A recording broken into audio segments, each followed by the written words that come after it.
drawdown of troops from Afghanistan on the cards, the focus for some units has shifted towards contingency planning. 16 Medical Regiment is part of 16 Air Assault Brigade's airborne task force, ready to deploy on operations anywhere in the world.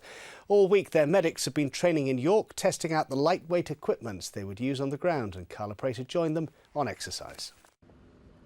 Parachuted in and set up within an hour. This is a mobile Roll-2 hospital. It can be deployed anywhere at short notice to deal with battle casualties, primary healthcare and frontline trauma.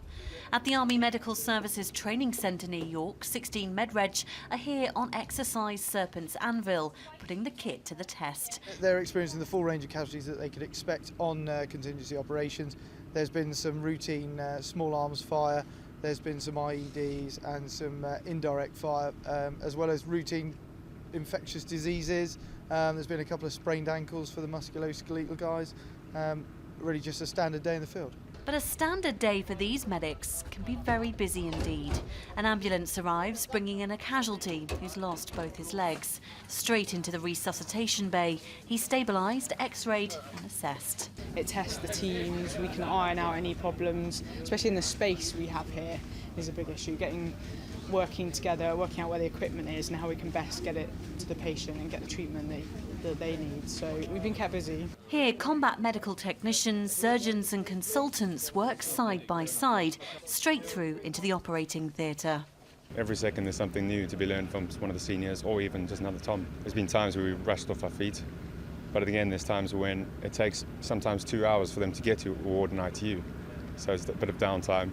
Cup of tea. 16 MedReg are part of the Army's Rapid Reaction Force. They're unique in being able to deploy medics and surgeons by parachute. Many personnel here have deployed on Op Herrick in the past, but if they deploy in future, they won't have the support of facilities like the Roll-3 hospital in Bastion. They have to be able to work in very basic conditions. Here it's a sort of trade-off between capability, equipment and what we can carry and how long we can sustain ourselves. So we can't have everything that a field hospital, a big field hospital and a big Camp Bastion type hospital has.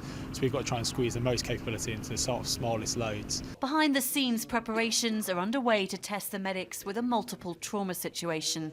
All the injuries are created by makeup and the artists are busy turning these volunteers into casualties. But the medics here are well trained, used to treating the real thing. So whatever comes through the tent doors, they'll be ready to deal with. Carla Prater, Forces News, York.